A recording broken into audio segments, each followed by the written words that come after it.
Hello everybody, how you doing today? Good morning, good afternoon, or good evening, depending on what time it is for you when you watch this video. And welcome once again to our daily dose of English. As you know, the Daily Dose Project is a project where I send everyday English tips, English vocabulary, expressions, phrasal verbs, and much more every day. So let's get started. For the vocabulary word of today, we have the verb bounce. To bounce. To bounce is when something moves quickly, hitting a surface and coming back to the other surface. It's when something moves quickly, hits a surface and comes back. For example, a basketball. When you play basketball, you have to bounce a ball. You have to bounce a ball, right, so you can move. So to bounce is when, for example, I have a little, you see this little ball here, which is a world. I can bounce it against the wall. So it just hits the wall and comes back to me. That is bounce. You can also use bounce for up and down movements, like if you're in a car, you're in the back of a car, a truck or something, and the road is very bounce. So you can say, oh, it's very bouncy, you're bouncing in the back of the car. So that's the idea of the verb, to bounce. And nobody uses checkbooks anymore, right? Nobody uses checkbooks anymore. But in the past, if you gave someone a check, if you paid for a product or a service with a check, and if you didn't have money to pay for the check, if you didn't have money in the bank to pay for the check, that check would bounce.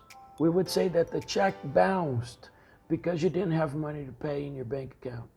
Now, nobody uses checks anymore, so I don't think that happens anymore. But anyway, I thought you should know. For the expression of the day, we have the expression to call someone names or name calling. To call someone names or name calling. To call someone names is the verb and name calling is the noun. And what that means is when you say bad things to a person, but like rude, really negative. It's like in Portuguese we would say xingar.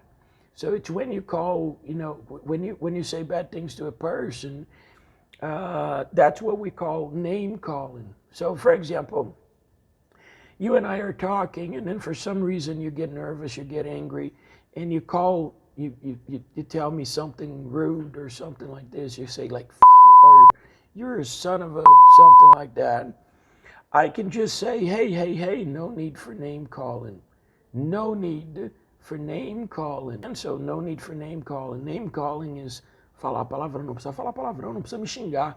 I think that's the best idea, não precisa me xingar.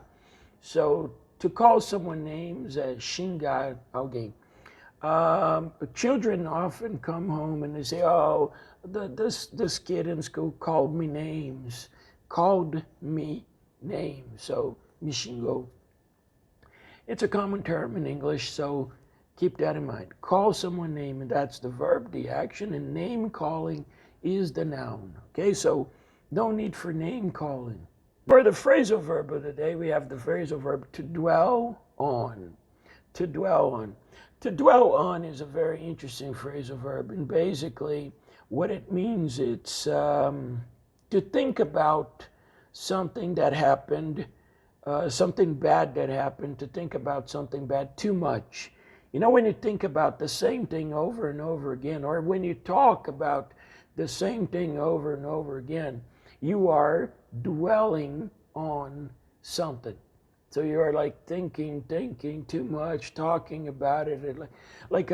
My friend's girlfriend broke up with him, and he keeps talking to me, and it's been a month, it's been 2 months, and he keeps talking to me. And I say, man, are you going to continue to dwell on that? How long are you going to dwell on that? For how long are you going to dwell on that? Right? So it means like, how long are you going to be thinking and talking about it? So that is the phrasal verb to dwell on. Okay? I hope you got that. And as for the curiosity, we have a very interesting explanation about the difference between three words in English. In Portuguese, and now I'm speaking to the Portuguese Brazilian audience of my channel. In Portuguese, we use the word senha, right? Senha. You have your senha do e-mail, senha do banco e senha de lugar que você vai. Você tem que pegar uma senha. In English, we have three different words to describe this one word in Portuguese. So if you're talking about an email or a software program, about an email, about a database, about a CRM, Salesforce, whatever, a software that you're going to get access to, usually you have a password. A password is a combination of words and numbers, right? It's a combination of characters, alphanumeric characters. Or maybe not, maybe it's just one word. But usually a password is a combination of alphanumeric characters. That's how it usually goes. Now, when you talk about your credit card or your bank card, then you have a PIN. It's a PIN number. You don't say password, you say a PIN number. So when you go shopping with your card, then you have to type your PIN number, whatever the PIN number is. When you go to a public institution, a government institution in Brazil, like the DNV, DNV's Detran. When you go to the DNV or when you go to the IRS or the City Hall or something government related, usually when you walk into the building, you have to take a number. In Brazil, we also say senha, but in English you say number. So you just take a number. You pull that and it's going to be a number 2, number 10, number 50, number 100, whatever the number is. And then when the number appears on the panel, then you go. So you take a number. So keep that in mind, because in Brazil we have one word, but in English you have three. So a password, which is used for emails, software in general, database, Salesforce uses software. If you use software, you're going to use a password. For a bank, you have a PIN. So your credit card, your debit card, you have a PIN. A government institution, for government institutions, or the doctor or something like this, you usually take a number. Okay? I hope you get that, and please let me know if you have any questions, all right? I appreciate. Don't forget to subscribe to my channel so you can keep watching the other podcasts. And also, if you like this podcast, of course, share it with other people, because it's free and I'm not asking for anything back. You don't have to put your email, you don't have to put your phone number or email or subscribe to something, or I'm not selling the course. No, it's just free information in exchange for, maybe you sharing if you like it. Thank you very much. Have a good day, and I'll see you soon. Bye-bye.